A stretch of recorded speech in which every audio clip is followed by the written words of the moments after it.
My camera battery's dying. Let's go. Hello, welcome back to my What I'm Reading Right Now video here on the channel. I'm Judith, in case you're new here. Welcome. We're going to talk about what I'm reading right now. Actually, we're going to talk about what I finished, what I'm reading, and what I'm going to read. Welcome! Last week I left you, I've just finished some bits and bobs. I read quite a lot since then. I'm feeling very slumpy right at this moment, but I have actually finished a fair amount since then. I finished Roots of Corruption by Laura Lasco. KSO is at the end of that word. I had a really good time with it. It was a really good mystery. I then went on, not immediately afterwards, but I'll talk about it now because it makes sense to do so.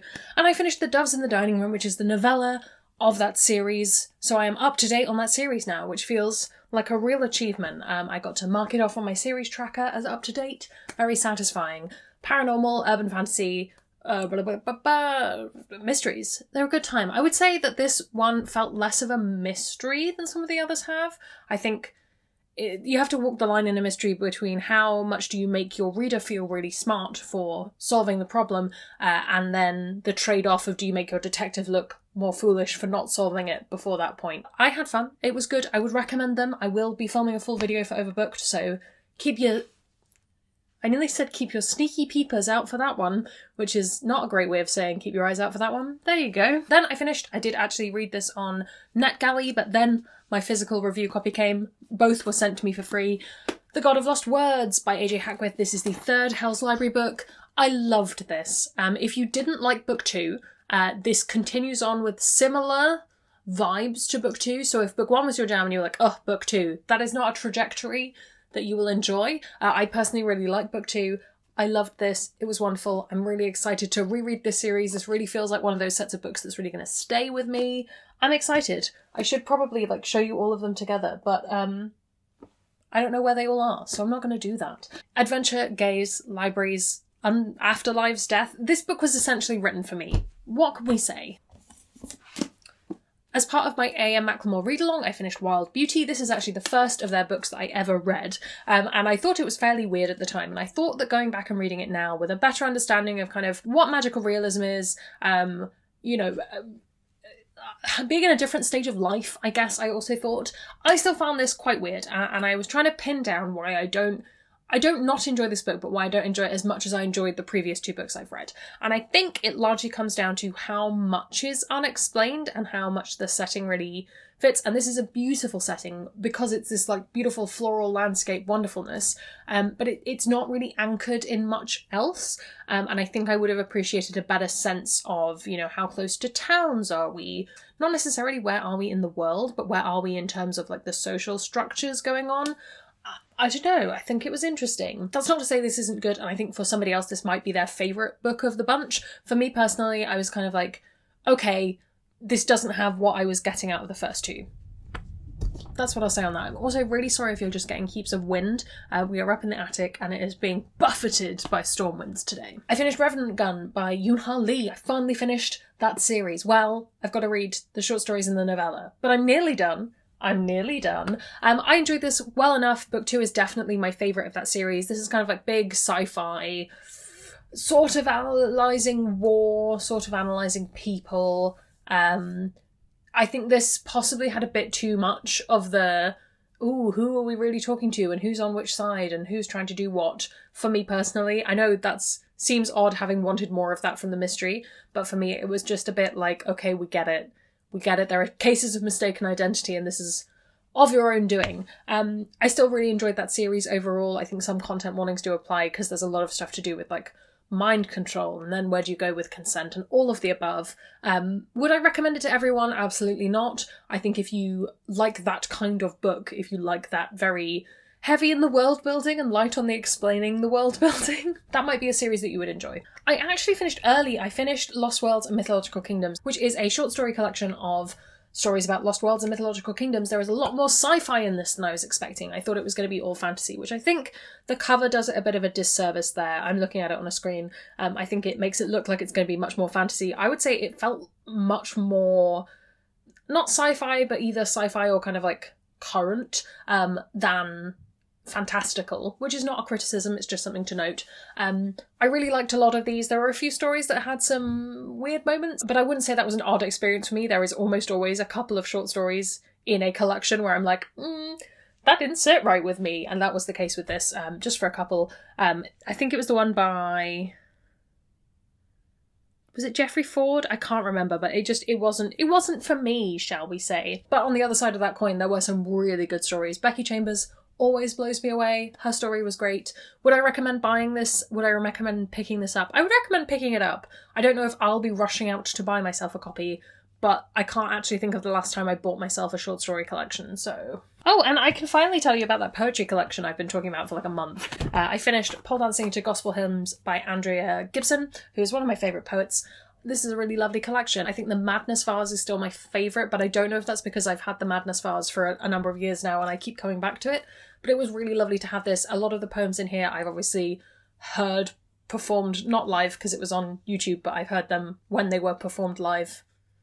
Words to that effect. So it was nice to visit those in like a written form and revisit that in my mind. I think it would be a really good thing to read along with that. And yeah, I'm excited for this. I just thought I'd let you know that I've finished it. And then let's talk about what I'm in the middle of, which is a number of things. Okay, it's only 4 things. Is it actually only 4 things though? Yeah, no, it's 4 things. So I am intentionally halfway through The Way Spring Arrives, which is, I'm going to read their tagline because I can never remember it properly. The Way Spring Arrives and Other Stories from a visionary team of female and non-binary creators, an exploration of the expanse of Chinese science fiction and fantasy. So a lot of this is actually translated, which is really enjoyable, and I wanted to read more translated fiction this year, so ticking that off the list. I would say, similar to Lost Worlds and Mythological Kingdoms, it's been a bit of a mixed bag. I just whacked myself in the face. It's fine. I have really enjoyed, there were a couple of essays in here, one about sci-fi and women writing to sci-fi and Chinese sci-fi specifically, and another that was about the process of translating, and that I found that really fascinating because translation in itself is a really interesting skill set to have and an art form in a lot of ways. So I'm excited to get to the end of that. I don't know if I'm going to be leaving it going like, ooh, all these authors I should seek out, but I'm finding it a good reading experience. Book-wise, I am 24 pages, so barely scratched the surface of Warrior of the Wilds by Trisha Levenseller. This is a reread for Overbooked. It's YA. It's Trisha Levenseller. She writes kind of cheesy YA. This happens to be in a vague Viking-esque setting. Main character has an axe. She's going to try and kill a god later. It's going to be a good time. And I'm 104 pages into A.M. McLemore's Blanca y Roja. I'm really enjoying this. We have had that jump over to first person, which I'm finding kind of interesting. The rest of them, as far as I can recall, were not in first person. I like first person a lot less. It's just a preference thing. But I'm enjoying the reading experience. I think I'm going to prioritise finishing this today because I'd like to finish something. I feel very stuck in the middle of a lot of books at the moment. And I am in the middle of an audiobook. I did not have an audiobook on my TBR that I wanted to pick up, so I'm listening to Vespertine by Margaret Rogerson. I really loved Sorcery of Thorns. This seemed like it would be a good time, and so far it is ticking a lot of my boxes. Nuns fighting dead things. I'm trying to think what else I can use to explain this. Being possessed by a demon. A teen girl with mythic abilities who must defend her world against the restless spirits of the dead. I'm having a good time with it. I'm not expecting it to be life-changing or world-conquering, but I'm having a nice time, shall we say.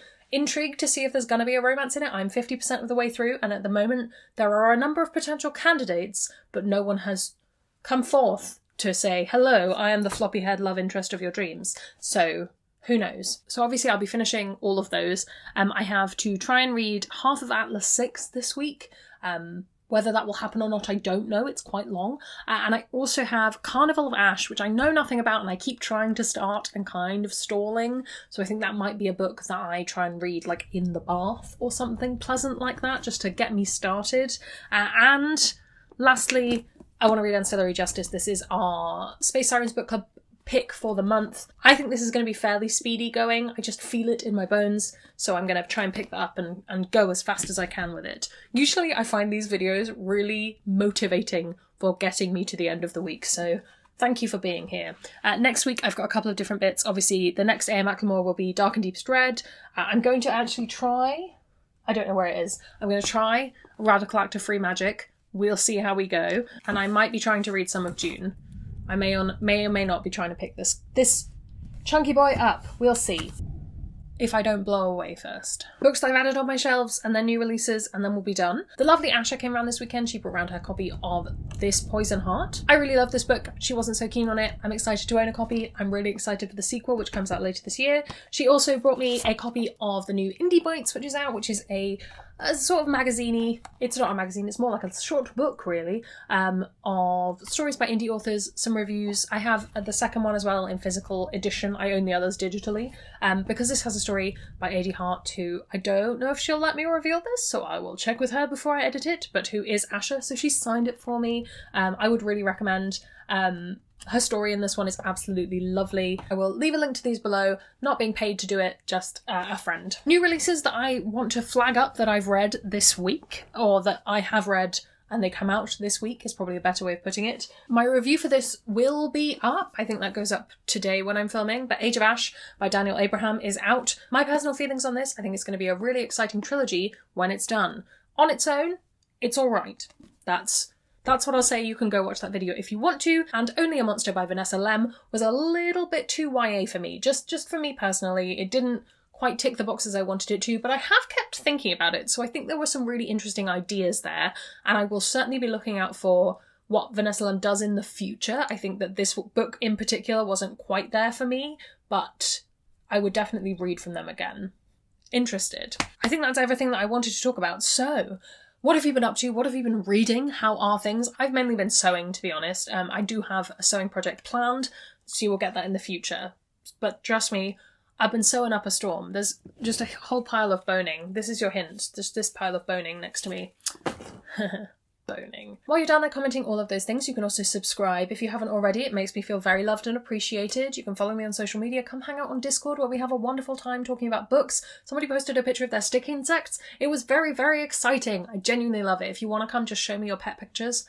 I would appreciate it. I appreciate nothing more than my patrons over on Patreon who support videos like this and make this whole thing doable and motivate me and all of the above. You're all great. If you'd like to join their number, that's all linked below as well.